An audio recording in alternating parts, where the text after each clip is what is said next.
दो वक्त की रोटी, साहब एक पेंटिंग खरीद लीजिए ना। दोनों पति पत्नी उस प्रसिद्ध मंदिर के प्रांगण में कदम रखने ही वाले थे कि उस बच्चे की आवाज़ सुनकर मंजीत के कदम रुक गए। उसने पीछे मुड़कर देखा तो एक 11 वर्ष का बच्चा फटे पुराने कपड़े पहने अपने हाथ में शीशे के फ्रेम में दो बेहद खूबसूरत पेंटिंग लिए खड़ा था। कितने के हैं? 500 के दो पेंटिंग साहब। एक के कितने लोगे? 300 रुपये साहब। उस बच्चे के साथ मोल भाव करते देख मालती ने मंजीत को वहाँ से चलने का इशारा किया। वैसे भी मंदिर के प्रांगण में पहले से ही भगवान के दर्शन के लिए लोगों की काफ़ी लंबी कतार लगी हुई थी। असल में मंजीत अपनी पत्नी के साथ वहाँ घूमने आया था। इसी क्रम में वह आज वहाँ के सबसे प्रसिद्ध मंदिर में भगवान के दर्शन करने आया था। लेकिन मंदिर के प्रांगण में प्रवेश करने से पहले ही अचानक उस बच्चे ने पेंटिंग बेचने के लिए उसे टोक दिया और मंजीत भी बेवजह ही उस बच्चे से पेंटिंग की कीमत का मोलभाव करने लगा। उस बच्चे से पेंटिंग का मोलभाव करते मंजीत ने अपना बटुआ अपनी जेब से निकालकर अपने हाथ में ले लिया। मालती ने मंजीत के बटुए में झांक कर देखा। 500 का इकलौता नोट क्रेडिट कार्ड और डेबिट कार्ड के बीच में अपनी जगह बनाए हुए था। मंदिर के भीतर दान पात्र में भी दान करने के लिए कुछ चाहिए, यह सोचकर मालती ने हाथ पकड़ मंजीत को वहाँ से चलने का इशारा किया। बेटा, हम होटल से सीधा मंदिर में भगवान के दर्शन करने आए हैं। हमारे पास कुछ कैश रुपए भी नहीं हैं। हम तुम्हारी पेंटिंग नहीं खरीद सकते। तुम आगे जाकर देखो, शायद कोई खरीद ले। यह कहते हुए मालती ने उस बच्चे को समझाते हुए टाल दिया और अपने पति का हाथ थाम वहाँ से सीधा मंदिर के प्रांगण में प्रवेश कर गई। दोनों पति पत्नी मंदिर के प्रांगण में आकर भगवान के दर्शन के लिए लगी लंबी कतार के अंत में खड़े हो गए। भगवान के दर्शन की अभिलाषा मन में लिए धीरे धीरे लोग आगे बढ़ रहे थे, लेकिन मंजीत की आँखों के सामने अभी भी बार बार उस बच्चे का मासूम चेहरा घूम रहा था, जिसने बड़ी उम्मीद के साथ उसे पेंटिंग खरीदने के लिए आवाज़ लगाई थी। मंजीत सोच रहा था कि अगर वही पेंटिंग किसी बड़े गिफ्ट कॉर्नर के शोकेस में सजी होती तो उस एक पेंटिंग की कीमत कम से कम 500 रुपये तो ज़रूर होती।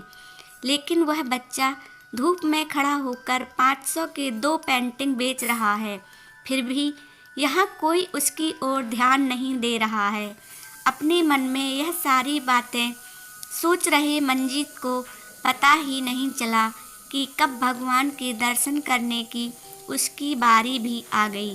दोनों पति पत्नी ने ईश्वर के दर्शन कर माथा टेका।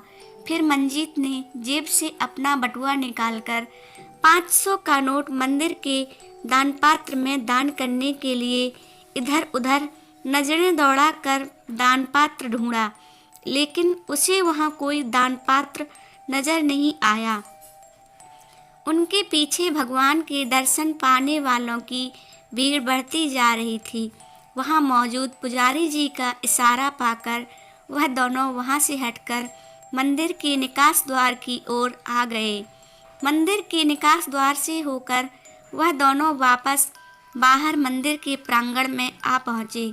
मंजीत ने अपने पीछे दर्शन कर बाहर आ रहे एक सज्जन से पूछ लिया, यहाँ मंदिर में कोई दान पेटी नहीं है क्या? है ना? कहाँ? प्रवेश द्वार के भीतर दरवाजे के बगल में लाल कपड़े से ढका हुआ एक बक्सा रखा है, वहीं गुप्त दान किया जाता है। उस दान पात्र में दान करने के लिए निकास द्वार से अब वह दोनों मंदिर के भीतर तो प्रवेश नहीं कर सकते थे। वापस लंबी कतार में खड़े होकर अपनी बारी का इंतजार कर फिर से प्रवेश द्वार से भीतर जाकर उस दान पात्र में दान करना उनके बस की बात नहीं थी।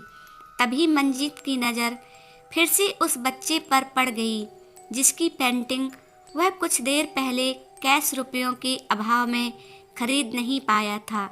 दान पात्र में रुपए दान करने का विचार छोड़ मंजीत अपनी पत्नी का हाथ थाम मंदिर के प्रांगण से बाहर निकलकर उस बच्चे के पास पहुंच गया। बेटा, यह दोनों पेंटिंग मुझे दे दो। मंजीत की बात सुनकर उस बच्चे के मायूस चेहरे पर गजब की मुस्कान छा गई। बच्चे ने अपने साथ रखे गत्ते और पुराने अखबार निकाल कर उन दोनों पेंटिंग को बहुत ही सलीके से पैक कर मंजीत के हवाले कर दिया। मंजीत ने भी अपने बटुए से निकाल कर 500 का नोट उस बच्चे के हाथ पर रख दिया। 500 का नोट हाथ में पाकर वह बच्चा कुछ देर तक उस नोट को निहारता रहा। उस बच्चे के चेहरे की चमक देख मंजीत को समझते देर ना लगी कि यह उसकी आज की पहली कमाई है। लेकिन मालती ने बच्चे के चेहरे पर मुस्कान देख उसे टोक दिया। लगता है यह तुम्हारी आज की पहली बोहनी है। यह सुनकर बच्चे ने बड़े कृतज्ञ भाव से उन दोनों की ओर देखा। नहीं मैम साहब, यह मेरी आज की पहली बोहनी नहीं है। 3 दिनों के बाद आज पहली बोहनी है। बच्चे की बात सुनकर मालती निशब्द हो गई, लेकिन मंजीत ने मन ही मन ईश्वर को धन्यवाद दिया, जो वास्तव में कहीं ना कहीं से किसी ना किसी माध्यम से हर एक भूखे के लिए वक्त पर रोटी का इंतज़ाम कर ही देते हैं। दोस्तों, कैसी लगी ये कहानी कमेंट करके ज़रूर बताना, और अगर अच्छी लगी हो तो एक लाइक तो ज़रूर कर देना। कहानी सुनने के लिए बहुत बहुत धन्यवाद।